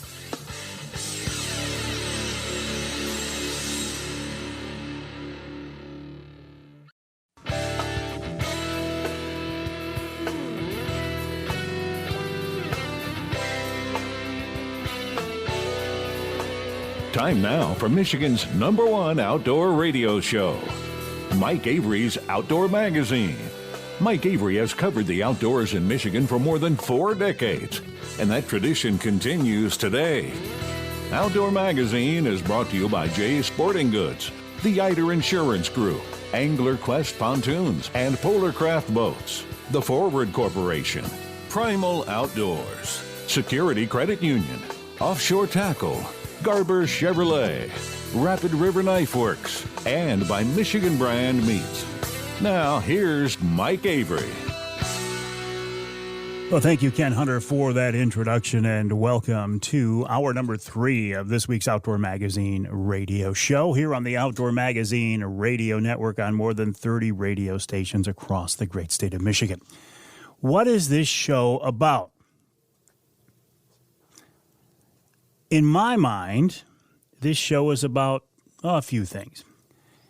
primarily, it's about talking about and promoting and encouraging people to get involved in the great outdoors here in the great state of Michigan, primarily hunting and fishing and shooting and trapping.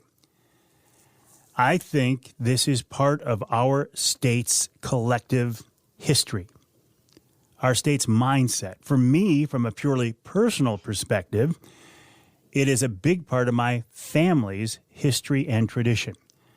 So I love to talk about outdoor activities, the very well-known, some that aren't so well-known, and I love to talk with people who have a knowledge of the outdoors and a passion for the outdoors. Gary Morgan is one of those people. Gary is a hunting guide. He is the guy behind Wild Game Dynasty, wildgamedynasty.com, and he's with us now on the Outdoor Magazine phone line. Gary, welcome back. How are you? Hey, I'm doing pretty well, Mike. Appreciate you having me on your show. Hey, listen, Much obliged. It's always a pleasure to talk with you. I mean, I have bear hunted with you. We have talked turkey hunting before. We have talked, well, bobcat hunting before. I mean, you've got your fingers in a lot of things. But, Gary, tell me how this got started. How did this whole Wild Game Dynasty concept come about? Well, it's like anything. It morphed, and it continues to morph.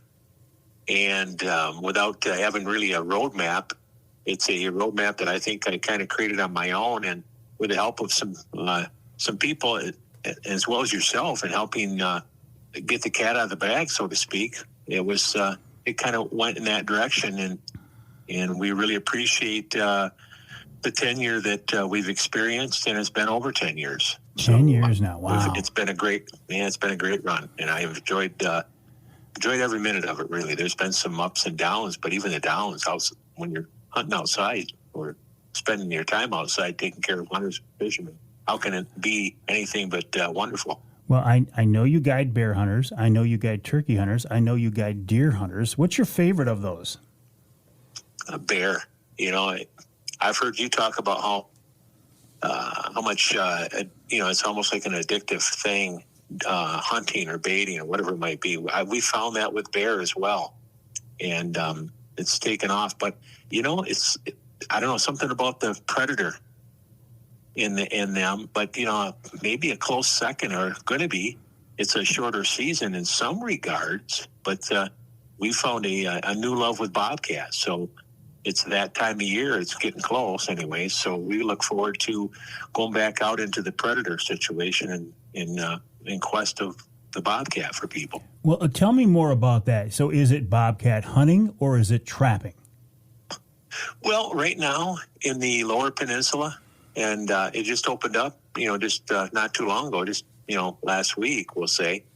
I think if my memory serves me right, I'm on the, without a reference guide in front of me, but it's opened up on the 10th, and it runs through the 29th, I believe, for trapping.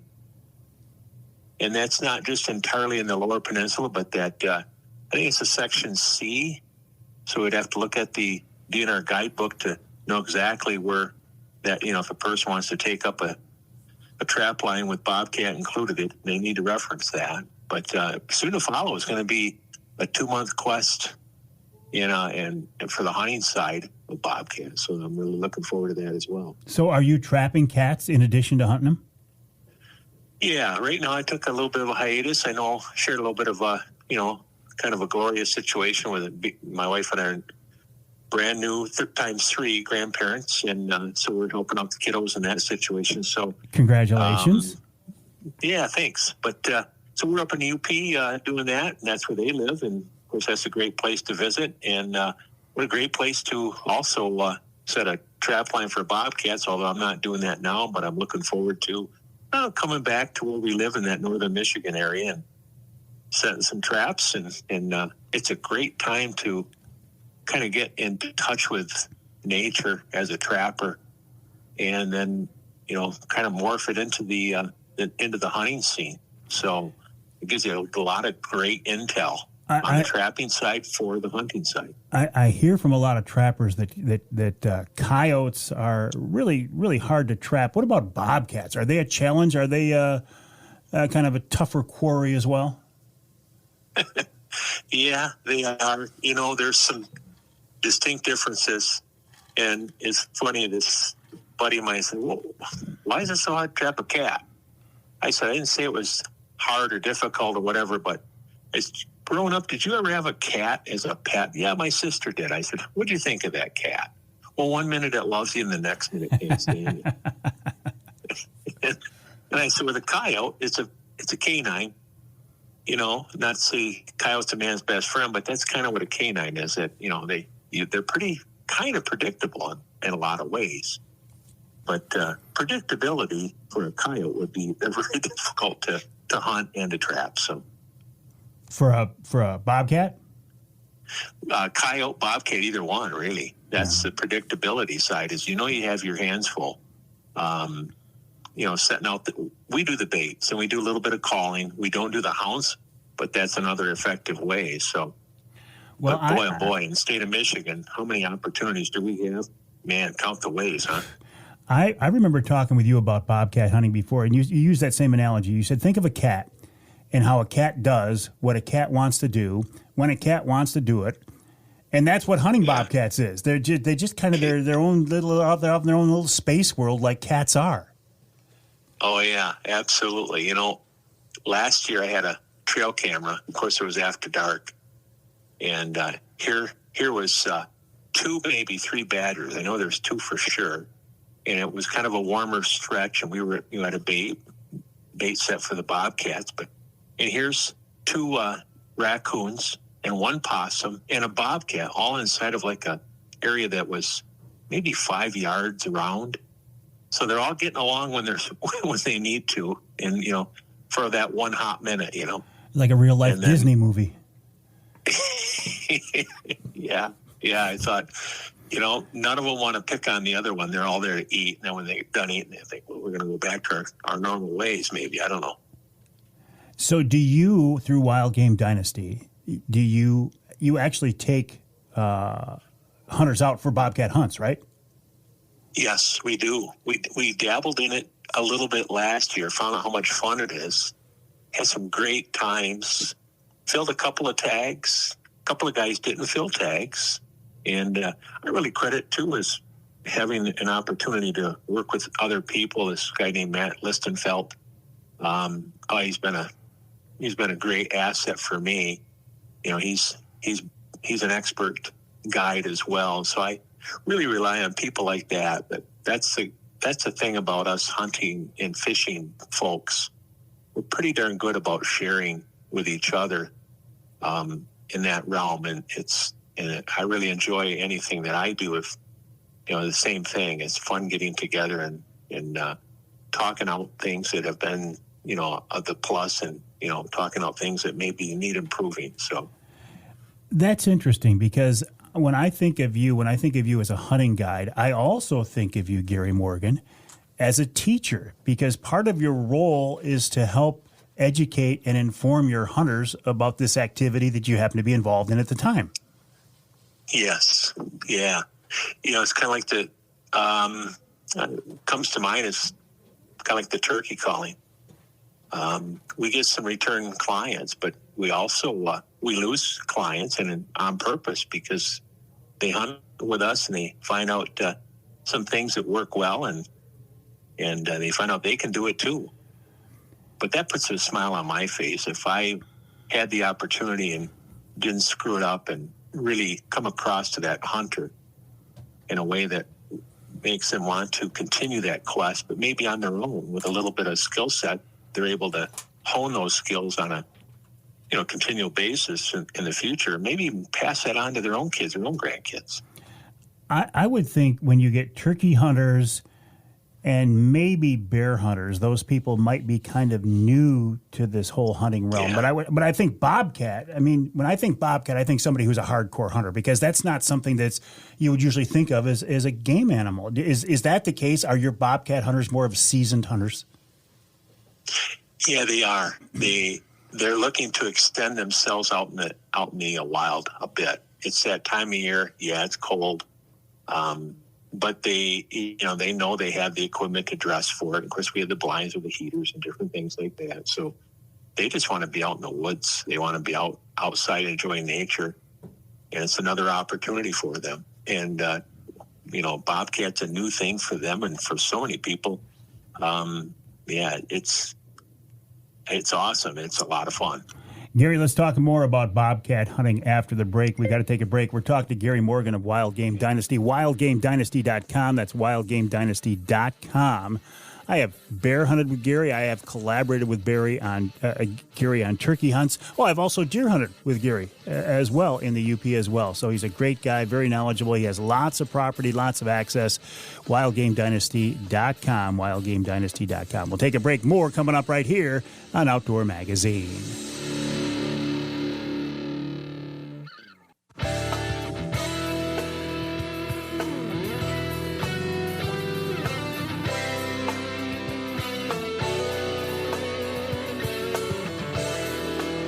You can hear the Outdoor Magazine show in Manistee on WMLQ. That's 97.7 FM. You can hear us in Sandusky on WMIC 660 AM, 95.3 FM. This segment of Outdoor Magazine brought to you by Security Credit Union. Security Credit Union loves to work with outdoors men and women, and they can help you with your next outdoor adventure. Check them out online at securitycu.org. That's securitycu.org. While you are online, please check out my website, MikeAveryOutdoors.com, and then head over to WildGameDynasty.com. WildGameDynasty.com is the website of Gary Morgan. Gary is a hunting guide, but he's also a content producer, means he wants to educate and get the word out. And Gary, I find that to be interesting that you're not just a hunting guide, that you also have embraced, I don't want to say social media, but technology as a way to entertain, inform, and educate. Yeah, we have, Mike. Again, that was something that back in the college days, as you know, that's been many moons ago for all of us, but for most of us. But it was something that I kind of minored in and kind of tucked it in my back pocket, and I'm having fun with it today. And when we can combine something we love, like recreating in the out of doors, hunting, fishing, whatever, hiking, and then being able to embrace that onto a media format, why not? I know of another guy that does that quite well. I mean, first name of Mike, last name of Avery. Well, yeah, we got it. Well, I appreciate you saying that, but yeah, any way we can to reach people. And during the break, I was thinking about, my outdoor adventures with you, and one of them was a day of walleye fishing on Saginaw Bay aboard the Angler Quest, trolling for walleye. And that is not something that was really in your wheelhouse. And it was a lot of fun for me to share that experience with you, Gary. And I think probably when you take hunters out, it's much the same. You get to take an area that you have knowledge in and share that with those folks. That's got to be rewarding and fun. It is. It is. I remember that day you and I and another guest, and we had a great time. And I was catching fish that if I was on my own, I wouldn't have caught them even if they were swimming around in a bucket. But I had a great time, and that's kind of like you said, how you frame that. It is a lot of fun. It's very rewarding to see someone have a great time, whether they tagged out, we'll call it, or not, because we're hunting in the outdoors. It's not a game preserve per se, and there's so many variables. But boy, just to see someone take away from their time with me, a great experience like my time with you on the Saginaw Bay that day. It's rewarding for everybody involved. Now, in past years, I know you have provided hunts for Pure Michigan Hunt Winners. Is that the case again this year? Well, we didn't. We changed focus a little bit on some of our sponsorships, and just to keep things fresh. And it was a great run for 8 years, so we did it for a long time. We just felt a little bit pulled in talking to our media person that we work with on the website side. He kind of steered me in that direction and said, hey, always keep saying things fresh, and you don't have to abandon everything, but maybe you can come back to it at another time. So we're looking forward to that, and especially if we're doing some of our adventures out of state. we do have to kind of be sensitive to those folks that are going to be spending time with us out of state. So, gotcha. That makes sense. And looking at new adventures, you've added bobcat hunts to your roster of services for clients. Again, these are they're baited hunts. You've got heated blinds. I mean, you're not roughing it, but you got to be prepared, I would imagine, to spend some time out there, right? Yeah, absolutely. You do. And, it's like last year we had a guy that hunted with us, and he brought his bow and arrow. And he said, this is what I'm going to do. And I said, have at it. And I said, and I think we knew this going in, so we, set him up in a spot that was pretty conducive to that. He did not tag out, but he had a great time. And so it just kind of lends to us that if someone is interested, they need to contact us so we can kind of refine our spots accordingly. A lot of people have those small game, or I should say, varmint type rifles, and those are a plus as well. So it kind of depends on the person. And if they want to get in touch with you, they can do that through the website, wildgamedynasty.com, wildgamedynasty.com. I feel like when you're hunting bobcats, I feel like you're, and correct me if I'm wrong, Gary, in the middle of the thickest, gnarliest, swampiest cedar swamp you can find. Is that true?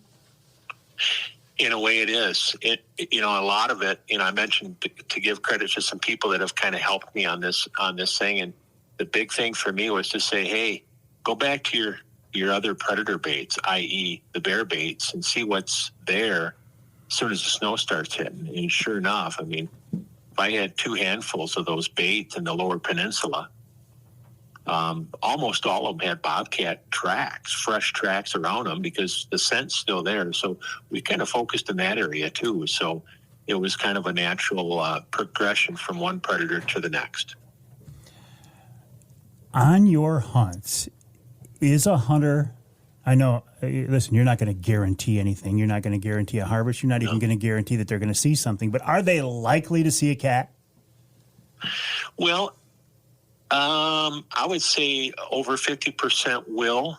50% of their time out in the woods will, or out on the stand. So it's like anything. The old adage, we can't shoot an animal, can't fill a tag sitting in our living room. But, and that's the key, is, spend more time out in the woods, spend more time on the stand. If it's a 5-day hunt, chances are probably pretty darn good that you're going to at least see that predator, that bobcat. And are these full day sits? I mean, this time of year, we don't have a lot of daylight. Are you there dawn till dark? Well, I always tell people, your best time probably is in the evening.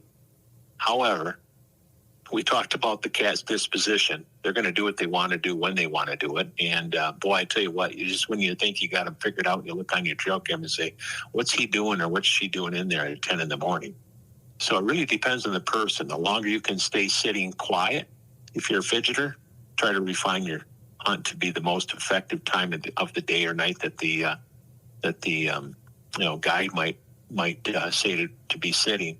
And that's what we try to produce too. So with those conveniences in the blind, a nice swivel chair, nice situation like that with those blackouts, with some heat going, so a small heater, et cetera, a person can probably take care of business and fill in a bobcat tag.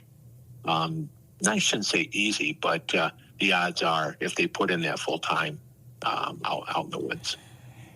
I've never hunted bobcats. I'm fascinated by this, but I have a feeling when a cat comes into a bait, it's not a quick process. I feel like they just take their time and saunter in, and I can't see them doing anything fast, but I've never hunted them, Gary. No, right. It's a lot like what we sometimes hear the stories about bear, where you have that one proverbial big bear that we didn't see hanging up, out there about 60, maybe 80 to 100 yards, especially in Michigan, where, there's not as many bears as there might be in northern Ontario. So they're not hustling and they're trying to protect their bait as much. They're worrying more about the contact with a human being. And that's kind of what the cat does. The cat, we found that out by spreading out our game cameras in one spot, putting 4, 5, or 6 kind of flooding that area to get some intel on their behavior. Sure enough, they're doing that same thing. They're hanging up and just sitting there watching. We've had them where they sit there and watch for an hour just to see what's going on. And they'll watch a squirrel or two or three, and I'm thinking, man, that was easy pickings. But they were more worried about their future in the outdoors versus their immediate hunger need, you know.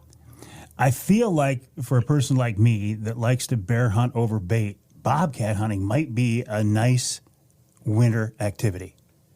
Oh, it's awesome. It's awesome. And, you know, I don't know if it's everybody's table fare, but I'm going to give it a try one way or the other. The first person that wants to share a little bit of their meat back to me, if I don't tag one myself, and give it a try, see what happens. So. Oh, I've heard they're excellent. I've heard that bobcats and mountain lions, surprisingly, are outstanding on the table.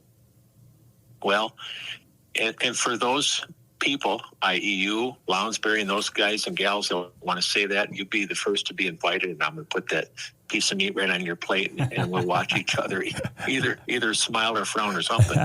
We got to bring Dixie Dave, too. Let him cook them up, then we're guaranteed it's going to be good. You bet.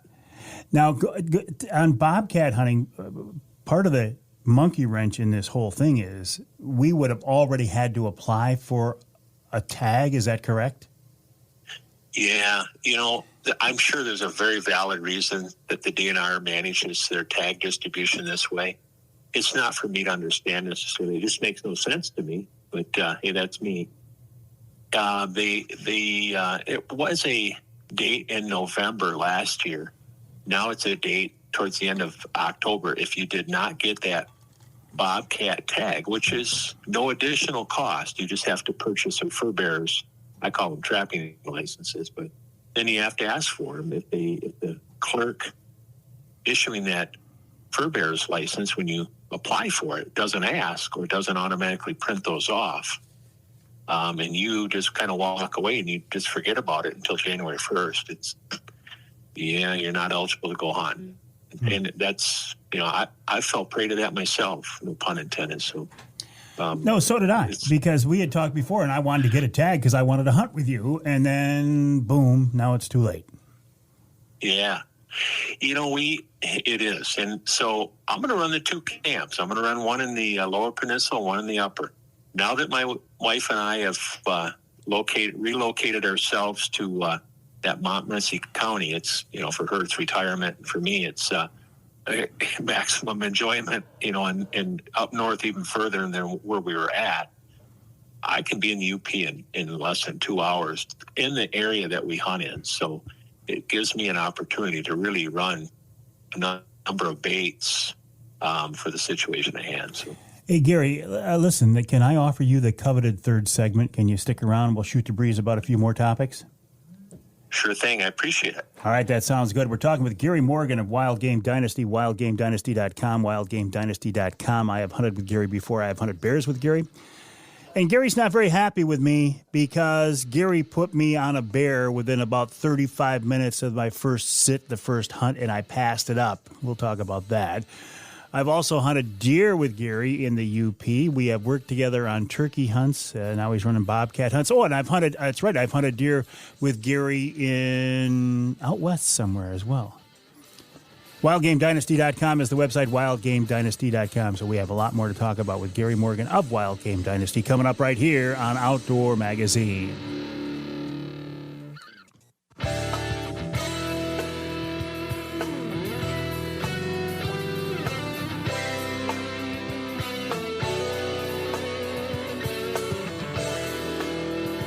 You can hear the Outdoor Magazine show in Traverse City on WTCM. That's 580 AM. You can hear us in Tawas on WIOS, 1480 AM, 106.9 FM. In fact, you can hear us twice each weekend on WIOS. And you can hear us twice each weekend on WSGW in Saginaw, once on 790 AM. And then again on WSGW FM 100.5. I am in the studios of WSGW right now. I'm here with Charlie Root. Charlie's not a happy guy today, though, because we're dealing with some phone problems in the studio. Now, I hope his demeanor changes by the time he goes out to the parking lot and greets his adoring fans, because I can hear him, Charlie, Charlie, They're out there right now. If we turn the gain up on this microphone right now, you could hear them because they're waiting to just congratulate Charlie for being Charlie. So I will as well, Charlie. Congratulations, Charlie. You're doing a great job as Charlie.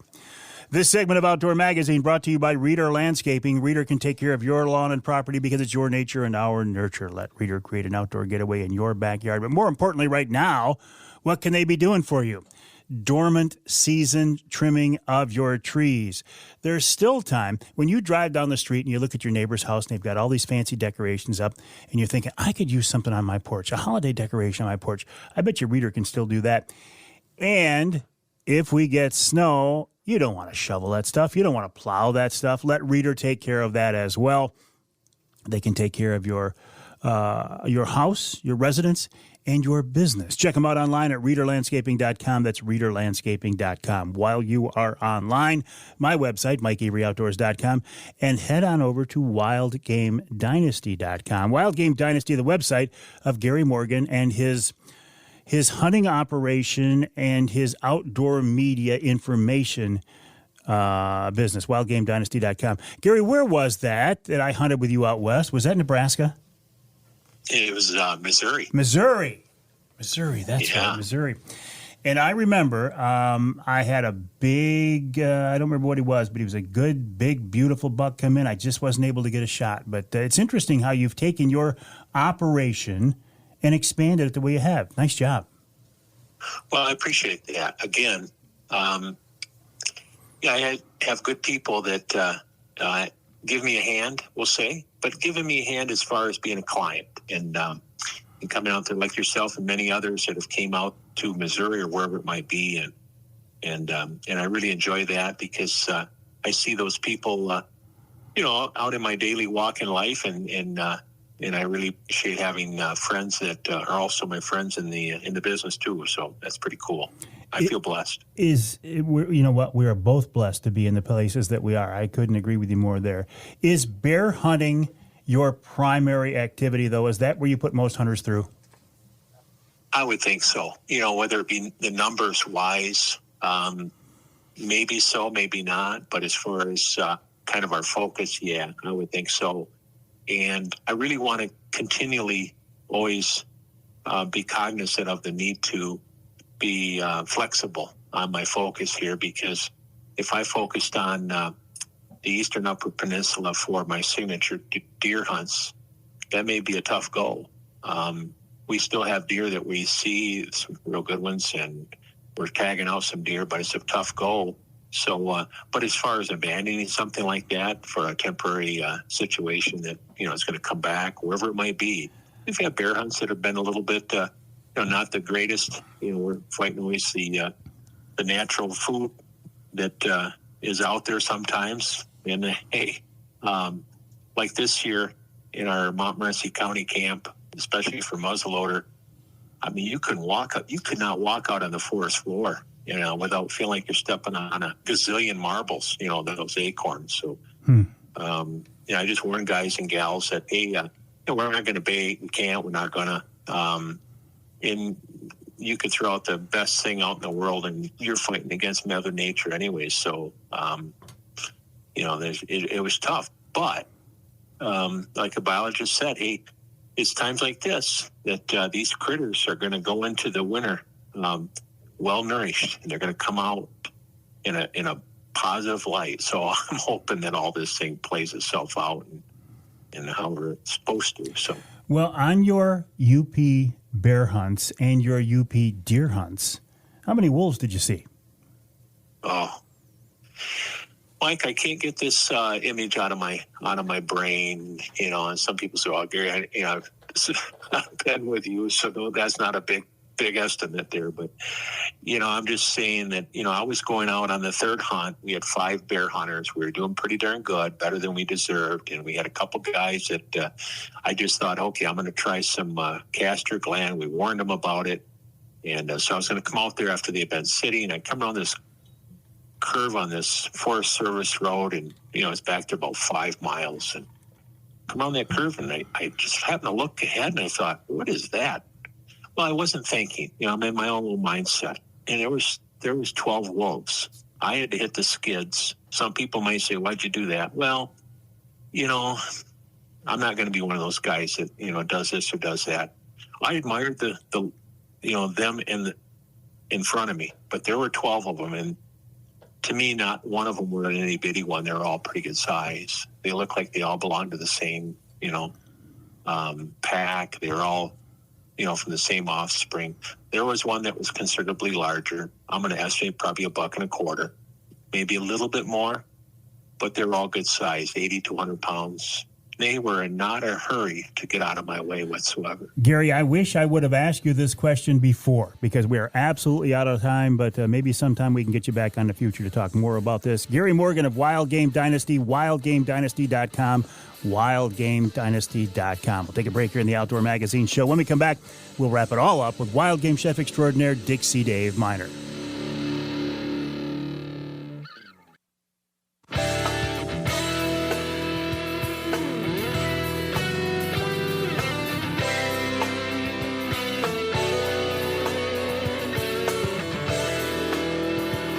Welcome back to Outdoor Magazine. So glad to have you along with us. It's a real pleasure, an honor, and a blessing to do this every week for 3 hours, talking about the great outdoors here in the great state of Michigan. I was mentioning earlier that we had a very nice Wednesday night live at the Lumberjack Restaurant in West Branch last week, and it was so very nice to see my good friend and his wife, Wild Game Chef Extraordinaire Dixie Dave Miner, and his wife Terry were there in person. I took a picture of the two of us, and I posted it online. You can see it. And Dave Miner, when I look at that picture, I see two old guys, but I know in our minds, like, we're two young guys that just happen to show up as two old guys in a picture. That's right. That was so much fun, Dave. It was so nice to see you and have you be there and not have to be working hard. You could just sit and enjoy. Oh, boy. You know what? I enjoyed so many of the Wednesday night lives that we did at the restaurant. Hey, I saw some pictures of the restaurant. That's no more. Right, what it used to be. Yeah. It's gone. I have no idea what they're going to do with it now. I still get people asking me, they say, I went to Birch Run to eat with Dave and he wasn't there. It's been, it's been over a year now since you've retired. Real close. New Year's Eve, we closed her down. Oh, that's right. That's right. Well, listen, congrats on your retirement. It was great to see you guys, but I'm not going to let you skate through retirement. I'm going to make you work, even though I'm not paying you. What do you got for us this week? I got we did this for the TV show. It's Venison Oscar. This is one of the most elegant dishes we did for the show, and it's actually pretty darn easy. And it's a French dish, so it's about 8 to 10 ounces of venison steak per person. You can pound it out, make sure it's nice and flat so it doesn't pucker up when you fry it. About a pound of real nice fancy crab meat, a pound of fresh asparagus, a little bit of flour to dredge in, and olive oil to saute with, 1.5 sticks of butter, 4 egg yolks, the juice of a lemon, and a little salt to taste, and Tabasco or black pepper, but the Tabasco goes better with this. I know you'd probably put black pepper all over the steak. Oh, yeah. That's fine.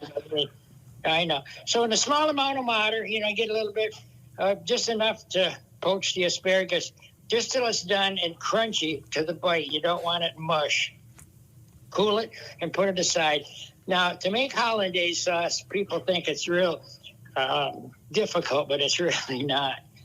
When a restaurant I used to work in Fort Lauderdale, I used to make 5 gallons a day of hollandaise in a big mixer with sternos underneath it. So in a stainless steel bowl that you can put over a pot of boiling water, you want to put the egg yolks, the juice of the lemon, a couple tablespoons of warm water, and a couple of dashes of Tabasco.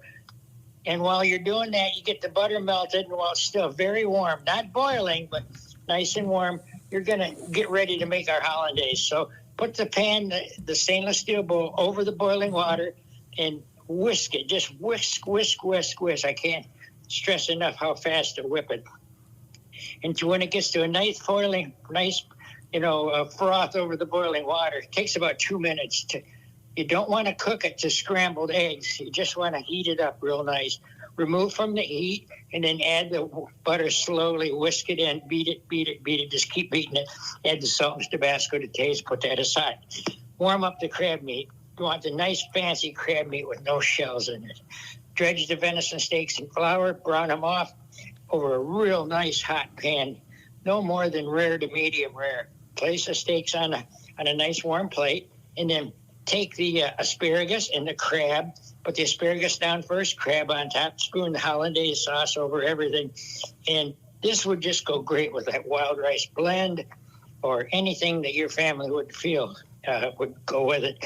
And it's a meal fit for royalty or your family. I remember this. I remember the hollandaise sauce is what I remember. I got to be honest with you. Right. Yep. And it come out real. You saw it on TV, and everybody else did too. And it's just so simple to make, and people make such a big deal out of it. Well, it looks impressive and it sounds fancy. So, and it tastes great. And it does taste great. Yeah, let's not forget that part of it. Yeah, David, I was thinking the other day that I have some of your old cooking segments that I have put online on my YouTube channel on Mike Avery Outdoors. And maybe here during over the wintertime when things are a little bit slower, I'll delve into the archives and find some more and post those up there so people can see those. I've also had requests for people saying, "Hey, can I get the recipe of what Dave was cooking?" And there's just, I don't know, unless they've got your cookbook. I mean, we really don't have those recipes out there anywhere, do we? No. Just the ones that were on TV. Because we went through it and we made a list of all the ingredients and we showed them in the beginning of the each segment. Okay. So maybe that's a good place to look. If they looked up the recipe, then they would have all the ingredients and all the technique on how to do it. Perfect, David. Always a pleasure again. It was so nice to see you and Terry, and I appreciate your time every week, my friend. Thank you, Michael. Wild game chef extraordinaire Dixie Dave Miner, a big part of the Outdoor Magazine show. But as I say every week, so are you. If you weren't listening, if you didn't listen to the broadcast version of the show, if you didn't listen to the podcast version of the show, if you didn't go to my website, MikeAveryOutdoors.com, if you didn't go to the Facebook page, the YouTube channel, the Instagram feed, there would really be no reason for me to do this. Well, there'd be no audience, so I couldn't come up with a legitimate reason to do it, right? But you have for more than 40 years, and I consider myself a very, very lucky man. Thank you from the bottom of my heart. My name is Mike Avery. This show is Outdoor Magazine. The website, MikeAveryOutdoors.com. The email address, Mike@MikeAveryOutdoors.com. Talk to you next week right here on Outdoor Magazine.